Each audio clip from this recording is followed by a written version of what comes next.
حضرت سلطان العارفین با یزید بسطامی رحمۃ اللہ علیہ ایک دن اپنے چند خاص ہمراہیوں کے ساتھ کسی کوچے میں جا رہے تھے۔ ناگہا ایک کتا سامنے سے آیا۔ حضرت سلطان العارفین پورے ادب اور نہایت تعظیم سے ایک طرف کھڑے ہو گئے۔ جب وہ کتا چلا گیا تو حضرت روانہ ہوئے۔ سب متعلقین حیران اور متعجب ہو کر حسب موقع عرض کرنے لگے کہ حضرت، کرامت کا تاج انسان کے سر پر رکھا گیا ہے، پھر کیا وجہ ہے کہ آپ نے کتے کی اس قدر تعظیم و تکریم فرمائی؟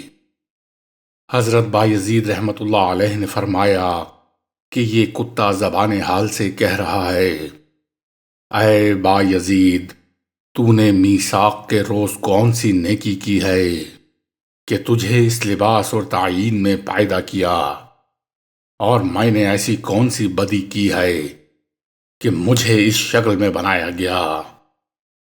میں نے اس لحاظ سے اس کی تعظیم کی ہے۔ حضرت پیر مہر علی شاہ رحمۃ اللہ علیہ فرماتے ہیں کہ جب سلطان العارفین مقام وصل میں پہنچے، حکم ہوا کہ مخلوقات کے ارشاد کی طرف توجہ کرو۔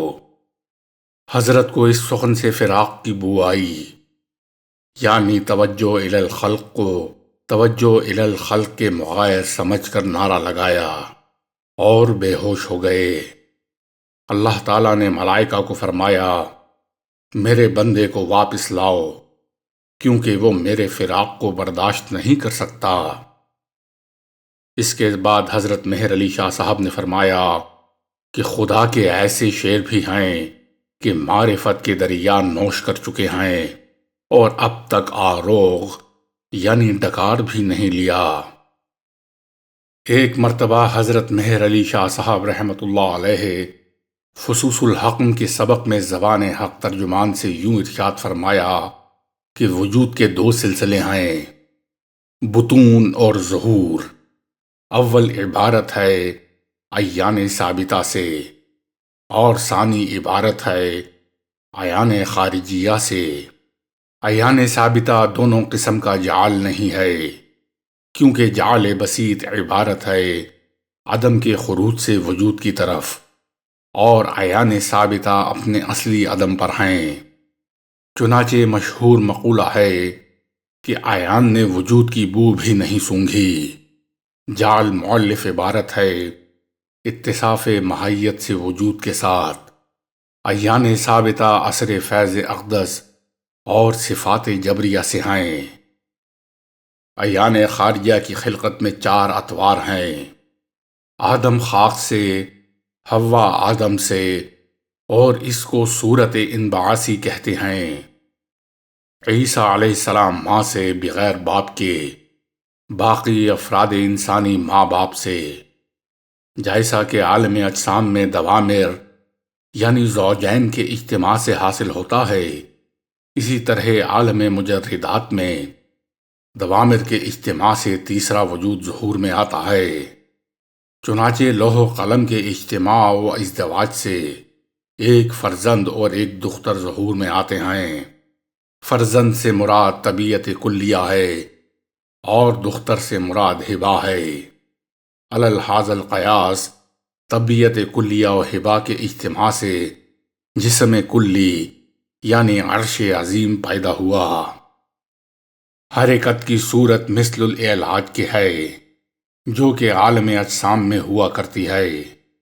صوفیہ کرام کی اصطلاح میں مؤثر کو باپ سے تعبیر کرتے ہیں اور متأثر کو ماں سے۔ یوم سے مراد جسم کلی کا ایک دورہ ہے جو ساتوں آسمانوں کی پیدائش سے پہلے موجود تھا۔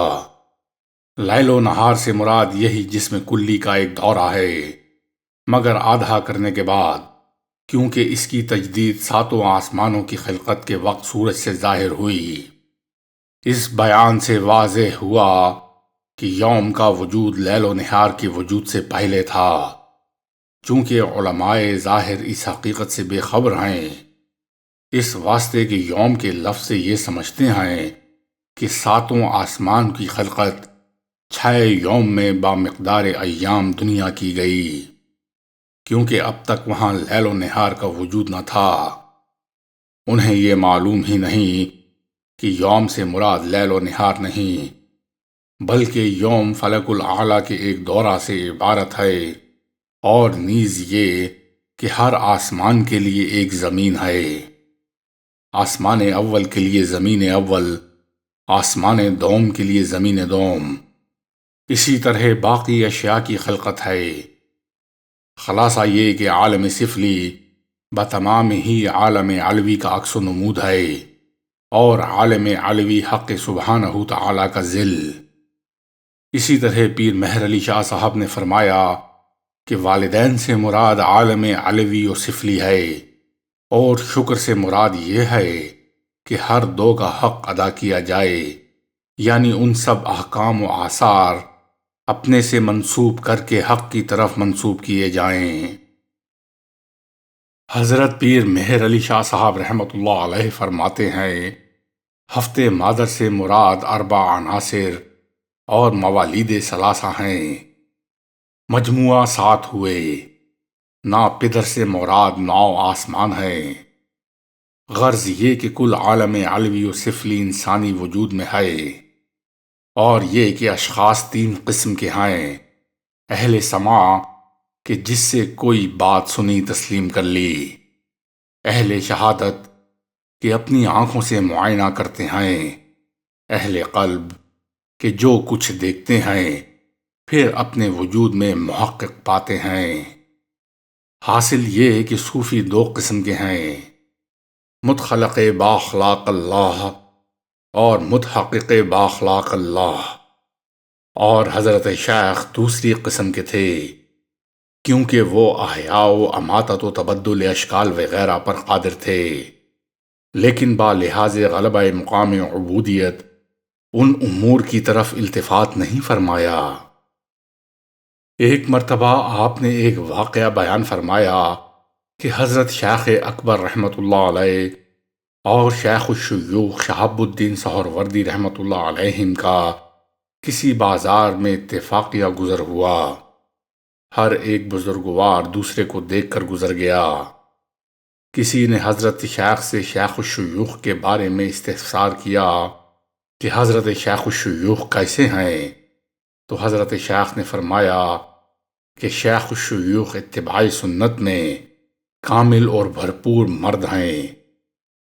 کسی اور شخص نے شیخ الشیوخ سے حضرت شیخ رحمۃ اللہ علیہ کے بارے میں پوچھا تو انہوں نے فرمایا کہ حضرت شیخ اکبر ایک مرد ہے جو حکمت اور اسرار الہیہ سے سرتپا بھرپور ہے۔